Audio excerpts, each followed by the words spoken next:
Seja bem-vindo a mais um encontro especial do Lição em Dose Dupla. Que bom estarmos juntos, é sempre uma alegria. Semanalmente temos esse encontro separado para o estudo da Bíblia, estudo da lição da Escola Sabatina.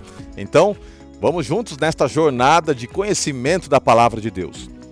Desde já, vai deixando aí o seu recado. Eu sei que alguns têm interagido, outros não têm interagido. Quero fazer um pedido.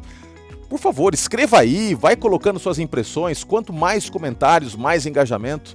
E também se torna mais fácil a gente identificar quais são suas dúvidas e, quem sabe, preparar este momento especial de estudo de maneira personalizada para aquilo que você como professor ou você como aluno tem, priorizando o conhecimento, priorizando as suas necessidades espirituais. Então, interaja conosco, escreva, participe e compartilhe a transmissão.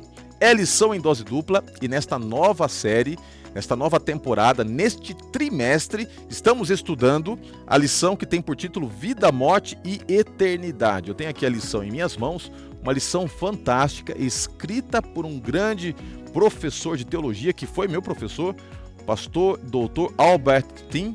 Pastor Tim, ele foi por muito tempo professor ali no NASP e desenvolveu um comentário de estudos aqui incrível. Eu tenho certeza que vai abençoar demais você que é professor da Escola Sabatina, você que é aluno, você que não é nem professor e como um aluno ainda tem vontade de se aprofundar mais na Bíblia. Olha que oportunidade estudar a Palavra de Deus através deste guia. E se a lição em dose dupla, temos sempre a companhia de pessoas maravilhosas, pessoas que somam demais, que enriquecem o nosso encontro. Eu tenho a alegria de apresentar para vocês meu amigo Pastor Wilson. Que bom tê-lo aqui conosco. Eu acredito que muitos ainda não o conheçam, como eu cheguei aqui também, muitos não me conheciam, e através deste momento especial de estudo, a gente vai tendo a oportunidade de interagir, conhecer e ser conhecido. Que bom tê-lo aqui, pastorzão. Diga para mim de onde você é, onde você reina, né? Qual é o local do seu reinado, a esposa, falar um pouquinho sobre filhos. É muito bom tê-lo aqui conosco. De antemão, muito obrigado pela sua presença, uma pessoa que eu admiro demais, sem demagogia nenhuma, pela postura, pelo conhecimento. Eu tenho certeza que vai ser uma bênção o nosso encontro hoje. Ô, Pastor Roger, obrigado mesmo, né, pela oportunidade da gente estar aqui junto com vocês nessa lição aqui que a gente vai expor daqui a pouco para as pessoas aqui, né? E eu quero me apresentar aqui dizendo eu sou ali do distrito de Mauá, aqui próximo aqui à Associação Paulista Sudeste, a cidade vizinha aqui, né, de São Bernardo, distrito de Mauá. Sou casado com a professora Renata, é professora ali no colégio de Mauá. E nós temos duas filhas, a Carol, que estuda no NASP, lá de Engenheiro Coelho, e a Milena, que estuda no colégio de Mauá. Elas, assim, é a composição da nossa família e o nosso reino, como você disse, hoje nós reinamos em Mauá.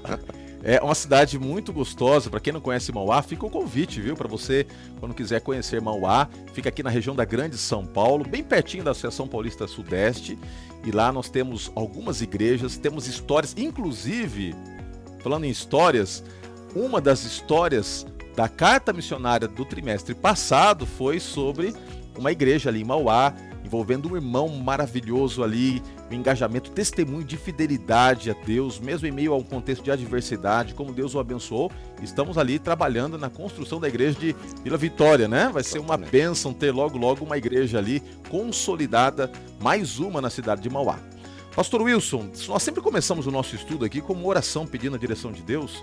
Eu gostaria de pedir que você nos colocasse na presença do Senhor através dessa prece, tá bom? Ótimo, vamos orar sim. Você que está aí, se quiser fechar os seus olhos também para essa oração. Senhor nosso Deus e nosso Pai, nós estamos agora diante da sua palavra e pedimos a iluminação do Espírito Santo do Senhor para que nos ajude a expor aqui aquilo que o Senhor tem falado ao nosso coração e que o Senhor possa, através desse conhecimento, contribuir com cada pessoa que assiste também, para que se aprofundem no conhecimento da sua palavra e tenham um encontro real e verdadeiro contigo, Pai. Compreendam essa origem do pecado, mas também compreendam e aceitem que em Cristo há solução para o problema do pecado também. É o que nós te pedimos e agradecemos em nome de Jesus. Amém.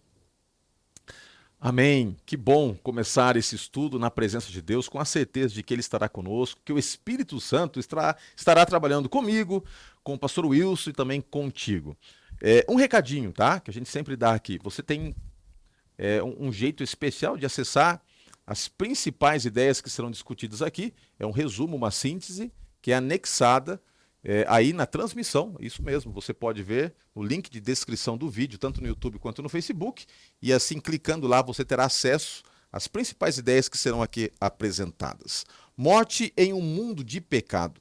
Abra comigo no livro de Romanos, capítulo 5, tá bom? Romanos, capítulo 5, verso 12, diz assim: portanto, assim como por um só homem entrou o pecado no mundo, e pelo pecado a morte, assim também a morte passou a todos os homens, porque todos pecaram. Nós não temos como fugir da realidade, pastor Wilson, de que o pecado ele é uma realidade presente. Indiscutivelmente, o mal constantemente nos cerca, coisas ruins acontecem, e de acordo com o que nós lemos aqui no livro de Romanos, a morte ela acaba, por intermédio do pecado, se perpetuando geração após geração.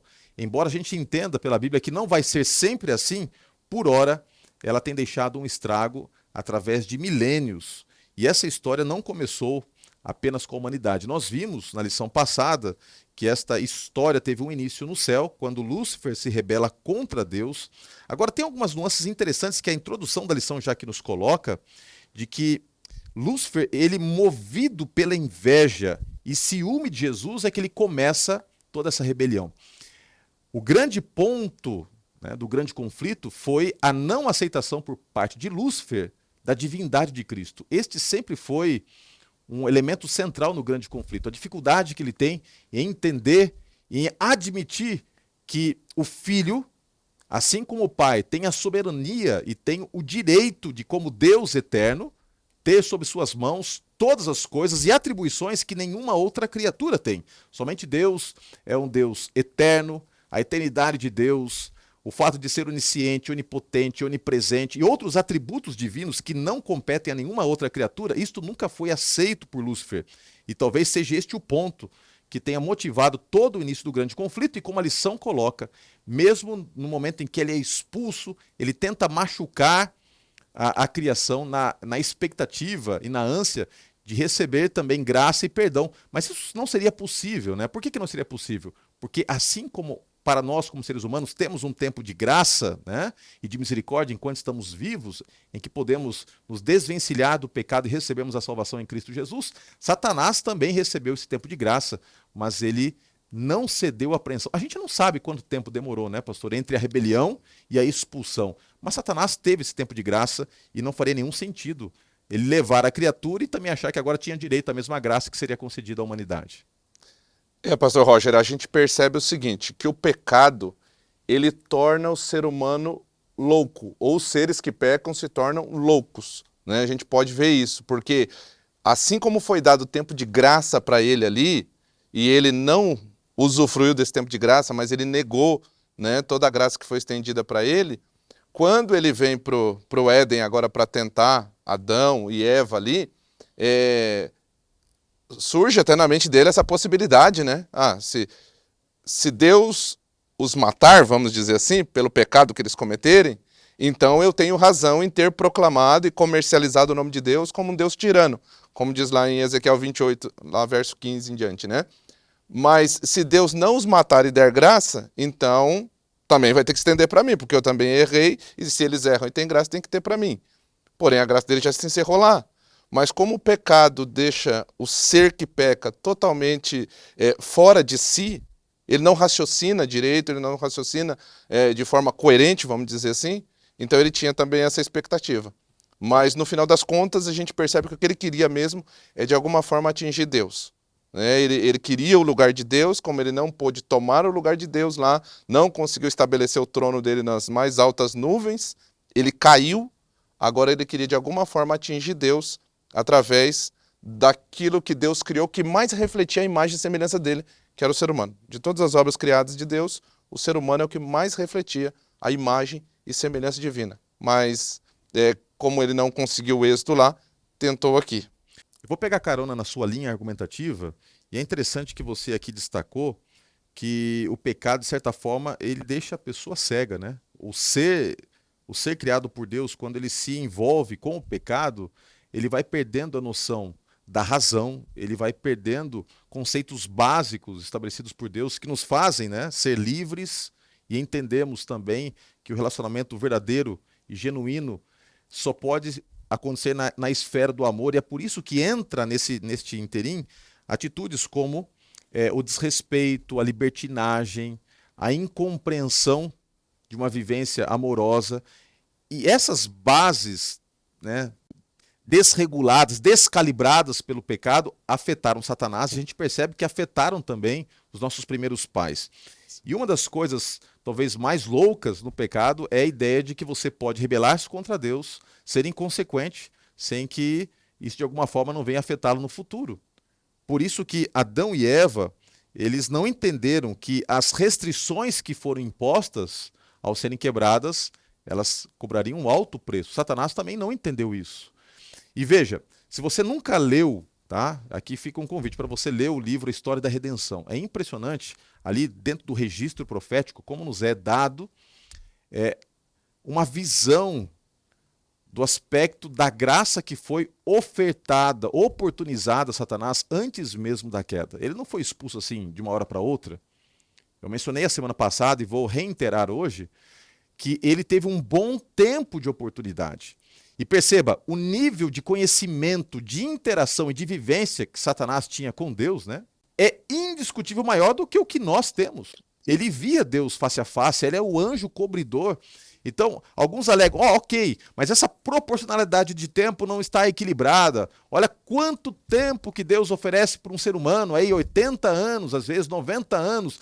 Antes do dilúvio, nós temos ali pessoas que viviam, sabe, centenas de anos, sendo ali, de certa forma, abraçadas pela possibilidade da graça. E Satanás não teve tudo isso, mas a grande questão é o seguinte, não é o tempo em si, mas o tipo de convivência, de relacionamento que te possibilita entender a justiça dentro do aspecto divino. A Bíblia diz isso, de maneira muito clara, que nós temos que ser responsáveis pelas nossas ações. Quem muito recebeu, muito será cobrado. Quem pouco recebeu, do pouco será cobrado. Satanás, ele recebeu muito.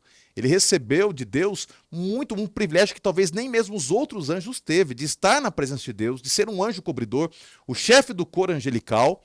E esse tempo que lhe foi oportunizado foi um tempo carregado de apelos divinos, de reuniões celestiais, de acordo com o relato profético. Ele foi endurecendo, endurecendo, endurecendo, e assim como Eva, ele não entendia as restrições divinas, ele não entendia que haveria limites, e obviamente as consequências viriam também.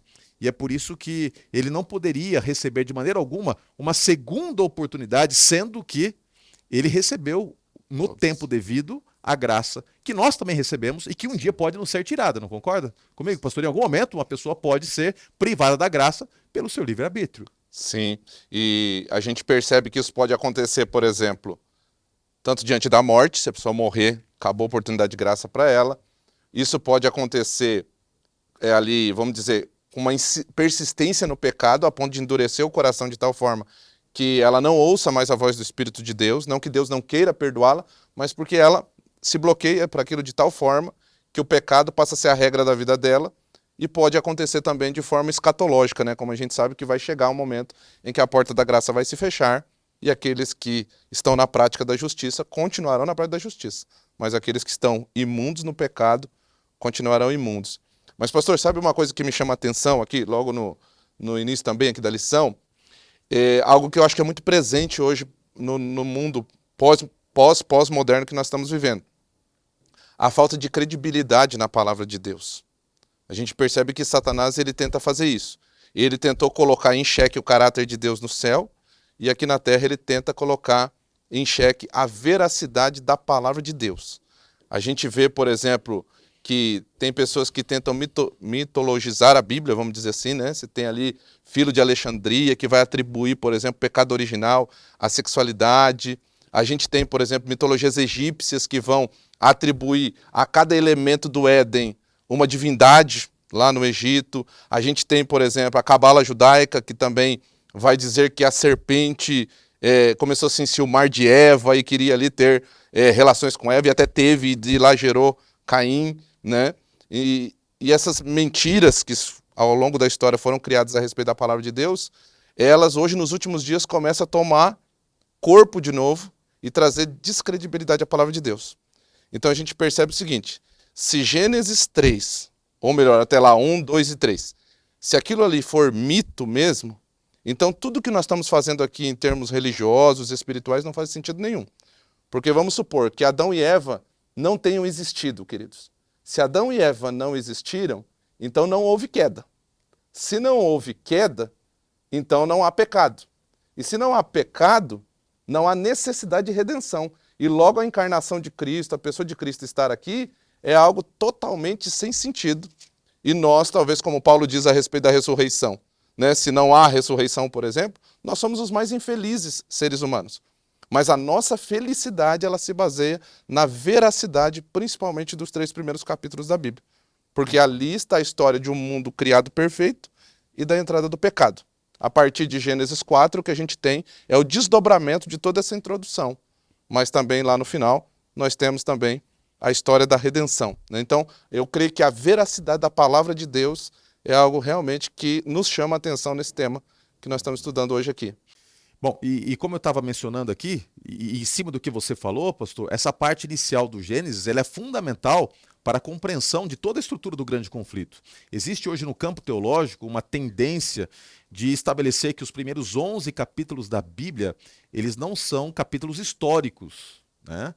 Então ali a ideia é apresentar esses capítulos como sendo um outro tipo de literatura que não retrata eventos em si, que de uma analogia extraída desse conteúdo, nós podemos ter uma compreensão de outros valores eternos de Deus, do seu relacionamento com a humanidade, mas não necessariamente sejam elementos históricos. Aí está um grande problema, porque quando a gente vai para a Bíblia, a gente percebe que toda a narrativa, inclusive que vai ser destrinchada no livro do Apocalipse, parte deste elemento inicial bíblico, né? E ali, como você mencionou, a palavra de Deus é questionada. Nós temos aqui já de cara, no livro de Gênesis capítulo 2, verso 16, o seguinte, olha só. E o Senhor Deus lhe deu essa ordem: de toda a árvore do jardim comerás livremente, mas da árvore do conhecimento do bem e do mal não comerás, porque no dia em que dela comerdes, certamente morrerás. Então, a gente vê que no pecado em si, um dos elementos centrais está o questionamento, né, da palavra de Deus.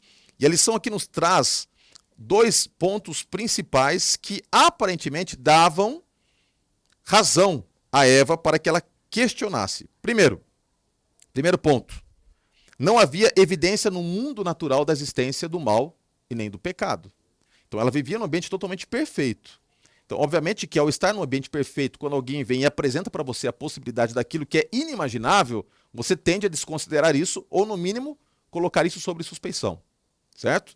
Segundo aspecto, Eva, ela estava vendo a serpente ali comendo, né? Na verdade, Satanás, ali nós temos um dos primeiros casos bíblicos, né, de possessão demoníaca. Satanás se apropria do corpo de um animal e ele vai usufruir desta metodologia ao longo de toda a história do grande conflito. E até hoje nós temos pessoas que são possessas, animais possessos, ou seja, que são usados como médiums. E Satanás, ele se apropria daquela serpente, ele come do fruto e desafia: olha, eu estou comendo e não estou morrendo. E pelo contrário, a atitude de Satanás mostra que a ordem de Deus, ela parece ser restritiva. Por que é restritiva e sem sentido? Porque se um animal come, e isso lhe potencializa até o direito à fala, qual é a lógica de entender que aquilo é mal? Então olha só a sutileza, né? Satanás, ele não vem descredibilizando a palavra de Deus, utilizando de subterfúgios. Ele é extremamente hábil na retórica. O que é retórica? É a habilidade de saber argumentar bem, né? E você vai seduzindo a pessoa com as palavras. Essa tem sido uma estratégia do passado e ainda é do presente. Com certeza. E aí, pastor Roger, você mencionando Gênesis 2,16, o que a gente pode perceber? Em Gênesis 2,16 ainda não tinha o pecado no Éden. Eva não tinha pecado, nem Adão tinha pecado. Mas a própria ordem de Deus já remete à ideia de que algo aconteceu no universo que desordenou aquele plano original de Deus, né, desde a eternidade lá. E agora vem ali para o Éden e chega ali e através da sedução, né, ele vai ali primeiro colocar em dúvida a palavra de Deus. Acho que isso fica muito claro, né? É assim que Deus disse, você não pode comer de nada, mas você acabou de ler o texto que Deus falou que pode comer de tudo. Então parece que essa é uma estratégia do diabo, né? Aonde Deus diz sim, ele diz não. Aonde Deus diz não, ele diz sim. E a sutileza, né? A sutileza empregada é muito grande, né? Sim, ele pega, por exemplo, aquilo que Deus expandiu e ele reduz. E aquilo que Deus reduziu, ele expande. E é exatamente o que ele faz com o pecado. O pecado que Deus fala para a gente não cometer, ele mostra como sendo algo bom, né? Então, primeiro, ele coloca dúvida. Aí, quando ele vê que o ser humano, no caso Eva, vai dando atenção para ele ali, aí ele fala, agora está no ponto de eu negar a palavra de Deus. E aí ele vai chegar no verso 4 e vai dizer, certamente você não morrerá. E aí, Eva agora já está totalmente seduzida, e aquilo que era uma ordem de Deus para nem se aproximar ali, nem, né, dialogar com a serpente, nem comer ali do fruto, agora se tornou o terreno comum para ela. Aquele que era o terreno comum, que era de adoração a Deus, agora para ela o terreno comum era do diálogo com o próprio Satanás, com o mal, com o pecado, com o diabo ali.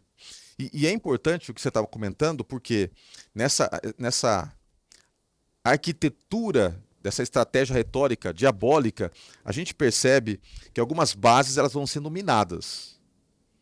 E Satanás vai fazendo isso com muita sutileza, não é do dia para a noite. Ele nos faz, primeiramente, entender que a nossa razão é uma base segura e sólida. Isso não é verdade. A razão humana é extremamente questionável. Primeiramente porque a nossa razão ela sempre vai ser estabelecida de acordo com a nossa cosmovisão.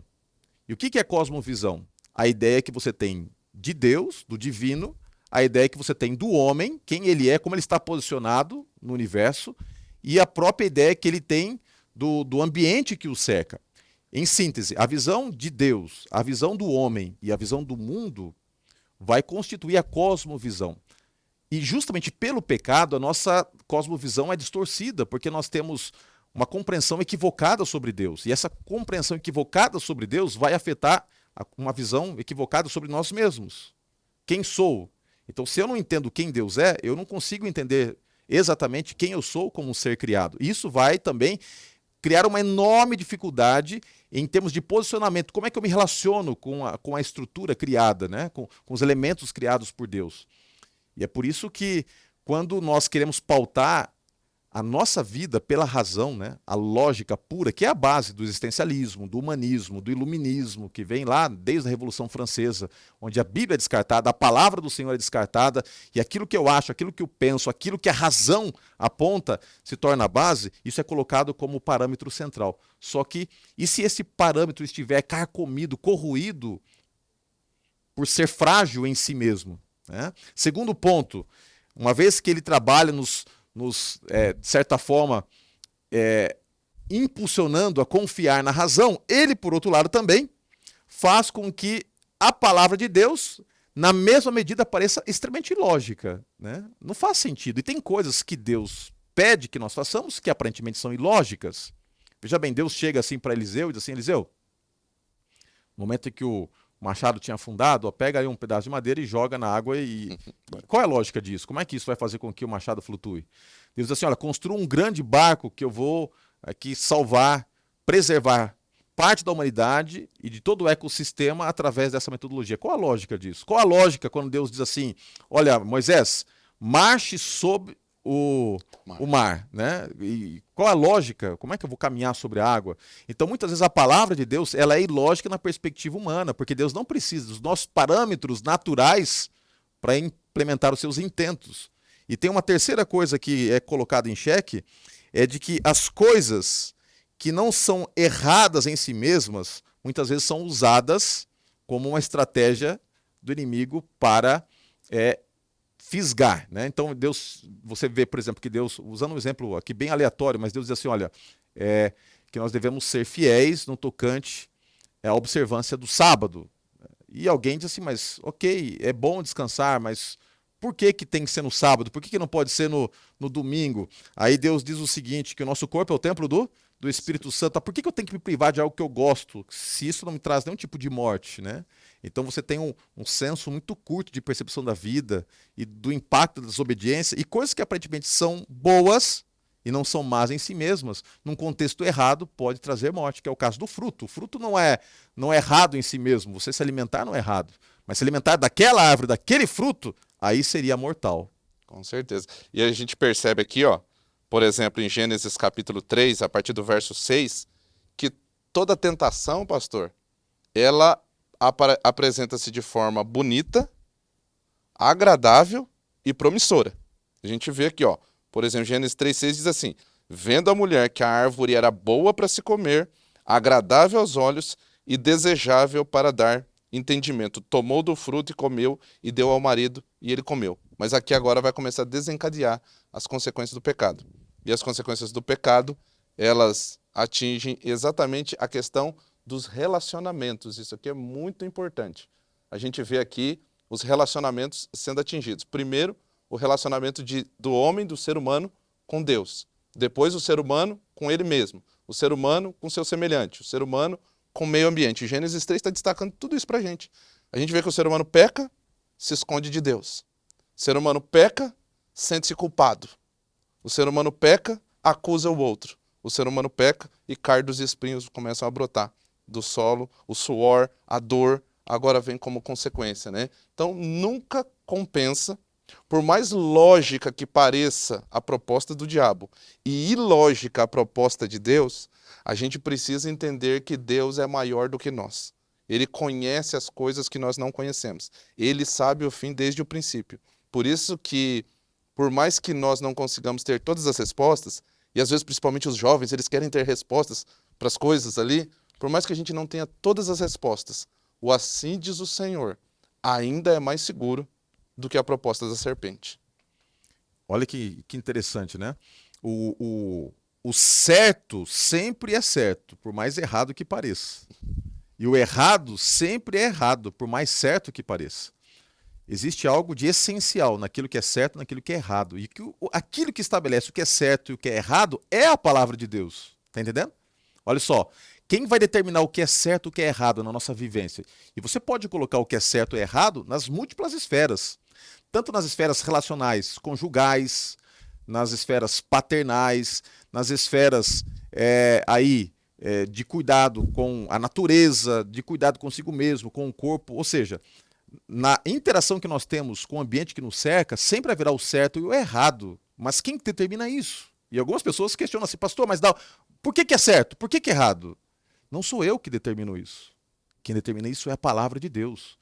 Mas esse Pai amoroso, quando diz algo, na sua infinita sabedoria e conhecimento, ele antecipa coisas que muitas vezes a nossa limitação não permite, né, contemplar. Então, vale a pena, primeiramente, confiar no assim diz o Senhor.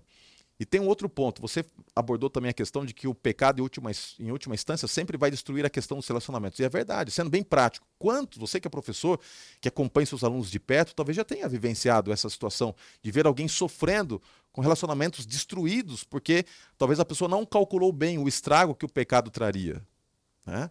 Eu lembro de uma situação de conversar com uma jovem que aventurou-se, né, numa proposta de uma relação extraconjugal, a dor que isso trouxe para o seu esposo, para os seus filhos, e acima de tudo, a tragédia de olhar para os fatos, os desdobramentos e perceber que era uma situação irreparável, não tinha como consertar, como você pegar uma almofada de pena e abrir numa montanha, né, onde o vento está batendo, como é que você vai recolher tudo? Você pode recolher uma ou outra pena, não tem como recolher todas as penas. As consequências, elas nunca podem ser calculadas. As escolhas estão sobre a nossa possibilidade de ação, certo? Eu posso escolher sim ou não, mas as consequências não.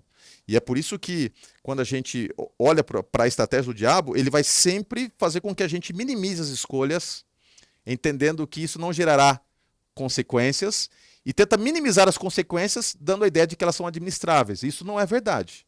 Mas como é que ele faz isso? Fazendo com que o pecado seja atraente. E a lição coloca aqui 3 pontos. Mais uma vez, eu gosto muito do pastor Tim, Dr. Tim, porque ele vai usando muita lógica aqui de construção argumentativa. Primeiro, do ponto de vista dietético, não faria nenhum sentido colocar qualquer questionamento sobre comer um fruto. A gente não sabe que fruto era esse. Alguns dizendo assim, não, que era maçã. Não, a gente não sabe que fruto era esse. Mas devia ser um fruto delicioso. Porque a Bíblia usa a expressão, se você for aqui para Gênesis, capítulo 3, verso 6, vendo a mulher que a árvore era boa para se comer. Então devia ter um sabor maravilhoso. Era agradável aos olhos. Deveria ser um fruto que se destacava pela beleza. E mais do que isso, desejável. Aquele tipo de fruta que se torna desejável. Ela tomou e comeu. Então, um ponto de vista dietético não fazia nenhum sentido. E para nós, quase que está se tornando uma tentação para o supermercado, né? Que com o preço das frutas, você olha para... Por exemplo, eu amo pera, mas eu olho ali as peras, eu amo, né, morango. Não dá mais para comprar, né? Com essa situação aí de alta de preços, é uma coisa assim absurda. Mas vamos lá, descontraindo um pouquinho, voltando aqui para o outro aspecto. Do ponto de vista estético, né?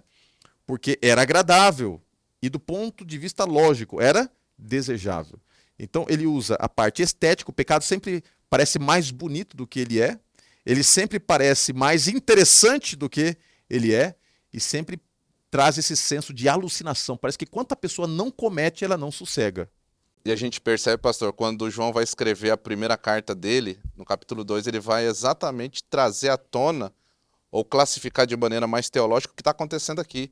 Ele vai usar termos como concupiscência da carne, concupiscência dos olhos, soberba da vida. É o que está presente aqui. Então não era meramente um fruto que estava sendo comido ali. Ali estava tendo uma atitude de total independência de Deus. Uma atitude humanista, diabólica e humanista, onde o homem passa a ser, o ser humano passa a ser o centro de todas as coisas. Uma atitude hedonista, agora onde o prazer vai predominar, entendeu? Então é a concupiscência dos olhos, é o desejo da carne. É a possibilidade de ter regalias na vida, né? Afinal de contas, a árvore vai dar entendimento, não é isso que é a proposta da serpente? Você vai ser como Deus, conhecedor do bem e do mal. Ora, Deus não conhecia o mal por prática. Deus conhece o mal porque ele é onisciente e sabe todas as coisas, mas ele não praticava o mal. Agora, Eva passa a ter uma experiência na ideia de ser como Deus, só que ela passa a experimentar o pecado na prática. E agora o resultado do pecado na prática, na vida dela, é algo trágico.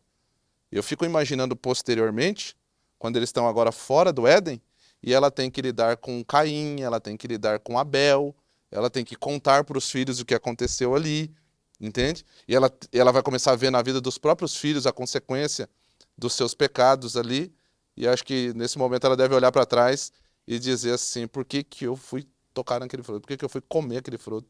E dar ouvido para a serpente. Então, você que está aí nos assistindo e que de repente está aí sob a tentação, a pressão da tentação sobre você, olhe para a experiência de Eva, olhe para a experiência de Adão e siga o conselho do apóstolo Paulo, do apóstolo Pedro, que diz, resista ao diabo, porque se você resistir, ele vai fugir de você.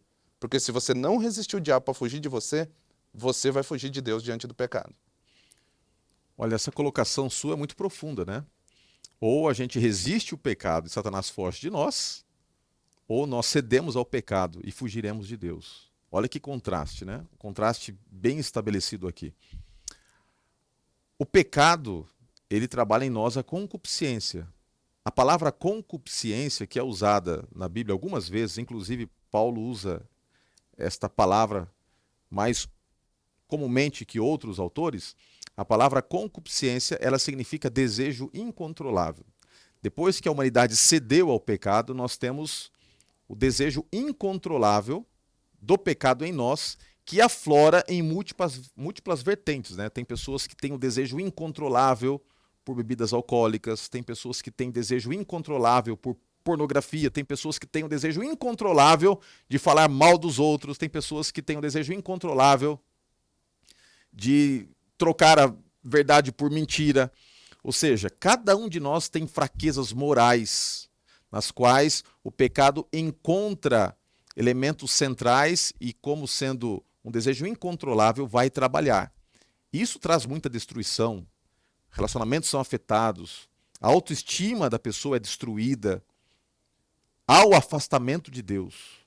E, em última instância, a Bíblia diz em Romanos 6, 23, que o salário do pecado é a morte. Eu queria conversar contigo, pastor Wilson, sobre a questão desta consequência final do pecado. Nós entendemos que esta ideia desde o começo apresentada por Deus, de que o pecado tem um preço e que o preço final do pecado é a morte, é refutada por Satanás, e ele traveste esta mentira de várias formas ao longo dos séculos. Ele não conseguiu impedir que Adão e Eva vissem os primeiros efeitos do pecado. A Bíblia e a própria lição da escola sabatina e escritos de Ellen White nesse sentido mostram que quando Adão e Eva se depararam com o pecado, isso trouxe um estrago tremendo na estrutura relacional do ser humano. Primeiramente porque a morte acontece lá nos seus primórdios, dentro de uma vertente familiar. Um irmão matou o outro. Mas não foi isso apenas que machucou o coração de Adão. O simples fato de uma folha que caía da árvore já era algo assim assustador para aquele casal que não conhecia isso. Ver os animais morrendo, as plantas morrendo, os seres humanos morrendo, os seus filhos morrendo. Fico imaginando a dor de Adão e Eva ao verem netos morrendo. Eles viveram muito tempo para visualizar as consequências do pecado. Isso gerou um estrago profundo. Só que como Satanás é astuto e perspicaz, ele não pode evitar o fato de que a gente se depare constantemente com a morte física. Então ele coloca a morte numa outra estrutura de compreensão, num outro patamar de análise. Ele diz o seguinte, olha, a morte é física, mas ela não é plena, porque na morte, na verdade, como ela não existe, apenas há um rito de passagem para uma outra esfera existencial. A gente percebe isso na estrutura grega, né?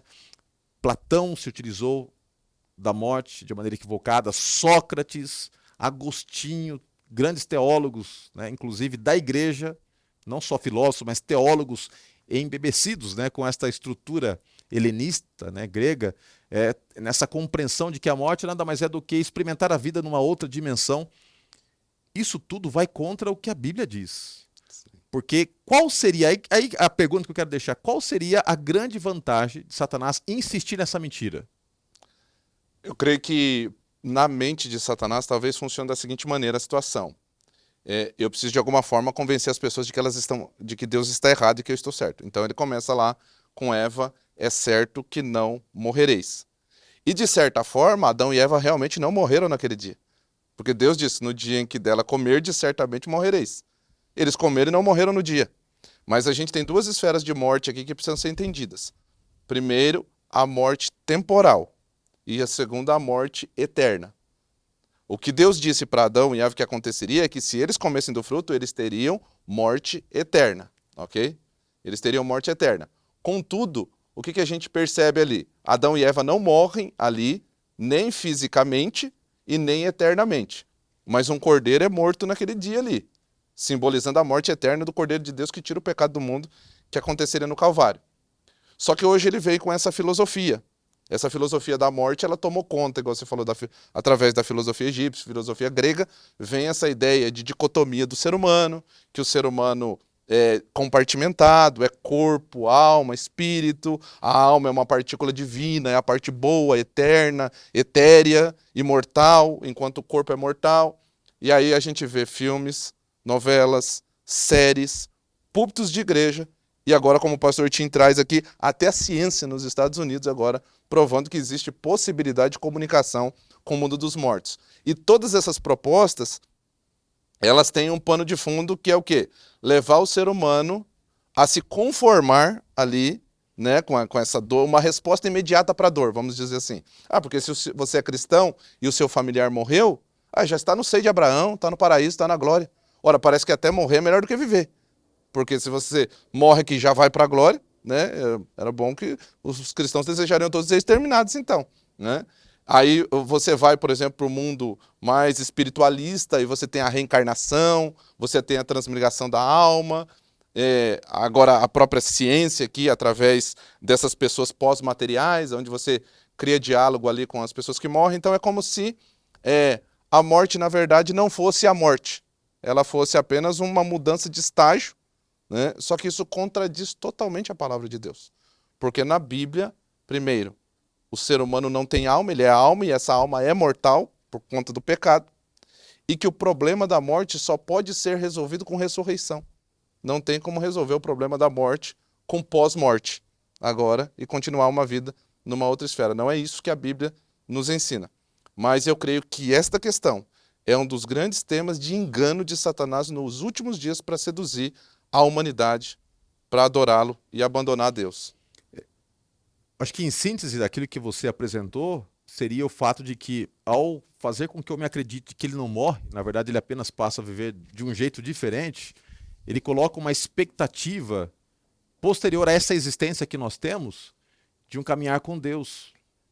Não por acaso, dentro da própria estrutura da Igreja Romana, havia a ideia de, uma vez que a pessoa morre, a alma da pessoa ou vai para o inferno, ou vai para o purgatório, que é um elemento introdutório e intermediário nessa esfera da morte, ou vai para o inferno. Então, uma vez que a pessoa morreu e não viveu tão bem com Deus, esta alma, entre aspas, a ponto de ir diretamente para o céu, ela tem uma segunda chance no purgatório.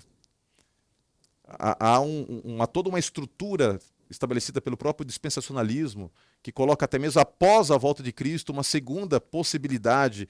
Então, eu acredito que o grande ganhador disso é Satanás, porque se ele faz com que alguém acredite que há algum tipo de esperança, uma segunda chance após esta vida, essa pessoa vai desperdiçar a única oportunidade que realmente tem de escolher a salvação, de escolher a Cristo, de receber esta salvação, e enganada por uma pretensa ilusão, pode morrer e colocar por terra a sua possibilidade de ter a salvação plena e eterna em Cristo Jesus. Esse é um ponto importantíssimo.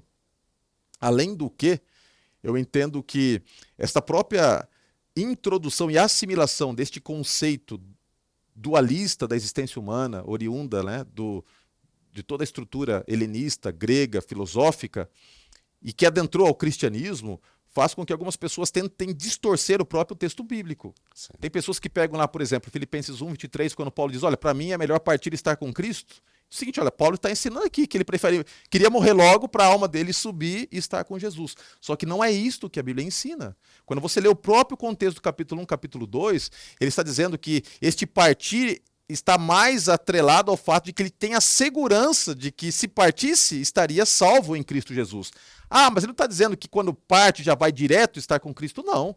Porque o mesmo Paulo que escreveu Filipenses também escreveu Coríntios. E no capítulo 15 de Coríntios ele faz um tratado específico do que para ele é a morte, do que é o sono da morte, do que é a ressurreição, de quando é que a pessoa vai acordar deste sono, quando é que ela encontrará Cristo, né? Então, você percebe que Paulo, e se você ler Filipenses 1:23 à luz de 1 Coríntios capítulo 15, fica muito claro que ele entendia que haveria um momento. E este momento nada mais é o momento da parousia, do retorno de Cristo.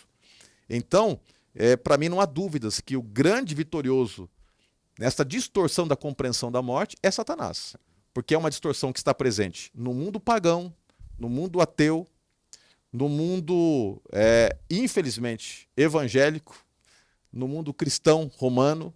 Há uma dificuldade em entender o que é a morte. E quando a gente entende o impacto, a consequência, o que significa essencialmente a morte, a gente percebe que hoje é o momento de nós nos posicionarmos por Jesus. É por isso que Hebreus capítulo 3 diz, hoje, se ouvides a sua voz, não endureçais o vosso coração. O tempo da salvação é hoje na perspectiva bíblica. Até porque se nós não estivermos atentos a isso, as consequências do pecado poderão nos destruir. Quando você falava, eu me lembrei de um texto do sermão de Pedro no dia de Pentecoste. Ele diz o seguinte sobre Davi. Atos capítulo 2, verso 29, ele diz assim, irmãos, seja permitido dizer-vos claramente a respeito do patriarca Davi, que ele morreu e foi sepultado e o seu túmulo permanece entre nós até hoje. E quando vai no verso 34, ele diz assim, porque Davi não subiu aos céus.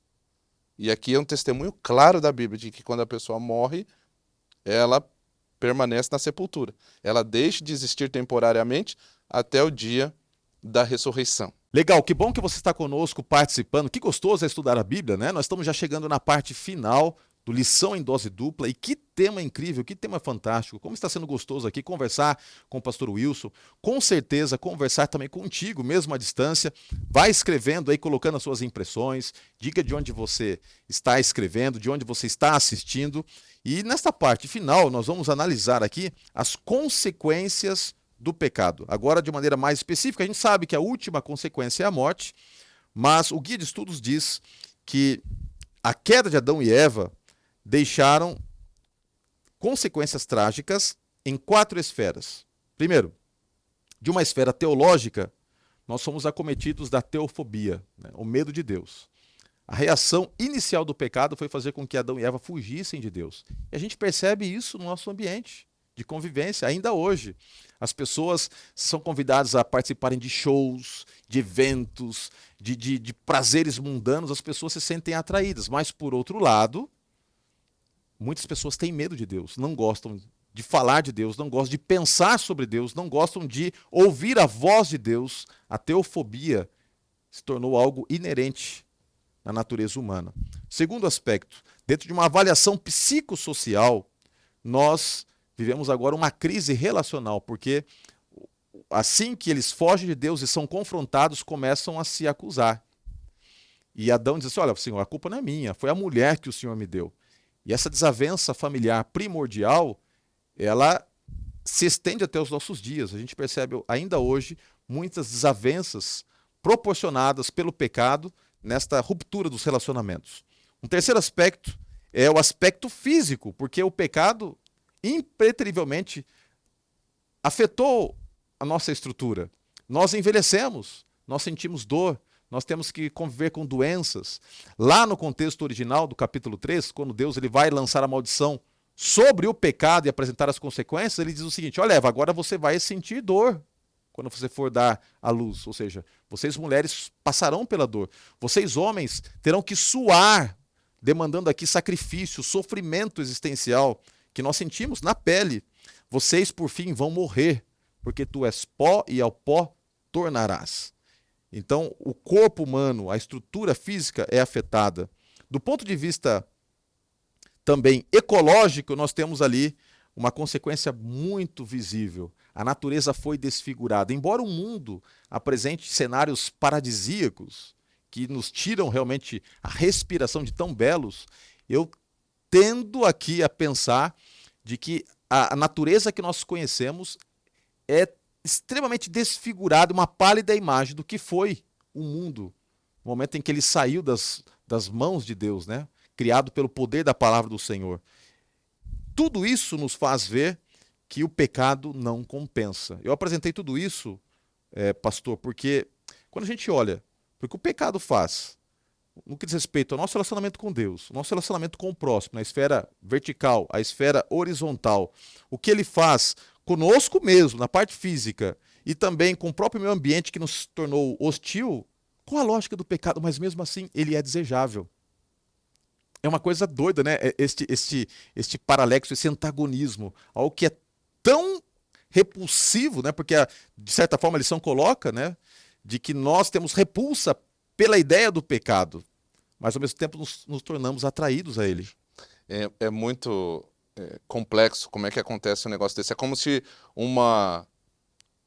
fosse dado corda dentro de nós lá lá no pecado original para todo ser humano, e agora aquilo que é tão repugnante ao mesmo tempo é tão desejável, né? A gente percebe o seguinte, lá quando a gente olha para Isaías, por exemplo, capítulo 1, versículo 5, quando ele diz que nós estamos contaminados pelo pecado da planta do pé até a cabeça, a gente percebe que o pecado ele é endêmico, ele está em algum lugar, no caso em nós. Ele é epidêmico, porque ele está além de nós, mas ele é pandêmico, porque ele alcança o mundo inteiro. Não há um justo sequer. Todos foram contaminados pelo pecado. E até o final da história, pastor, eu acredito que o pecado ele vai sempre se parecer dessa forma. Como próspero, agradável, bonito, algo belo, promissor, mas ainda assim, por mais antiquada que possa parecer a palavra de Deus, eu creio que para nós ela ainda é a nossa única fonte de segurança, queridos. É a nossa permanência no claro, assim diz o Senhor. A gente vê que Satanás usou a Bíblia para tentar Eva, usou a Bíblia para tentar Jesus, mas sempre distorcendo a palavra de Deus. E como nós vimos aqui, o tema da morte é um dos grandes temas da distorção. Ali também, hoje no mundo teológico, vamos dizer assim. Mas graças a Deus que o Gênesis 3 não termina somente com morte, né? mas ele termina com uma mensagem de esperança para nós em Cristo também. E é esta mensagem de esperança que eu gostaria de deixar para você, que é professor, e eu acredito que este cenário final que nós vamos apresentar tem que ser elevado acima de toda a realidade do pecado. Nós falamos muito sobre o pecado que nasce no coração de Lúcifer, que se espalha aqui na terra, que traz morte e destruição, mas que coisa linda é saber que, ao mesmo tempo que a Bíblia descreve a origem do pecado, ela apresenta a solução. E se o pecado ele se tornou uma realidade pela atitude humana, Deus, por sua palavra, apresentou a provisão de salvação, que é apresentada como proto-evangelho, ou seja, o evangelho na sua forma mais primitiva, mais inicial, que se encontra ali no livro de Gênesis, capítulo 3, verso 15, que diz o seguinte: porém, inimizade entre ti e a mulher, entre a tua descendência e o seu descendente, este te ferirá a cabeça e tu lhe ferirás o calcanhar. Olha que coisa linda. Deus não deixou Adão e Eva desamparados. Deus não nos abandonou para essa realidade fria de sofrimento, de dor, de morte. No momento em que nós somos infectados por essa ação pandêmica do pecado, Deus se manifesta. E naquela conversa de confrontação, quando Adão, Eva e Satanás são chamados para uma conversa, antes mesmo de apresentar as consequências do pecado para Adão e para Eva, Deus tem uma conversa com Satanás. E a conversa é direta. Nesta conversa, Deus ele estabelece que haveria a destruição do mal, em última instância, numa esfera escatológica, de que o Messias seria enviado e que ele viria da mulher, ou seja, assumiria a natureza humana, que sofreria uma ferida mortal apontando para a cruz, mas que esta ferida, em vez de destruí-lo, seria um meio divino empregado para esmagar a cabeça da serpente, acabar com o pecado, acabar com todas as consequências do pecado e nos apresentar um caminho de volta para casa. Um caminho que nos possibilite a viver aquela realidade linda de isenção de mal, de trevas, de coisas ruins que os nossos primeiros pais viveram, que nós apenas podemos imaginar. Um dia essa realidade será nossa, através do evangelho que nos é apresentado aqui.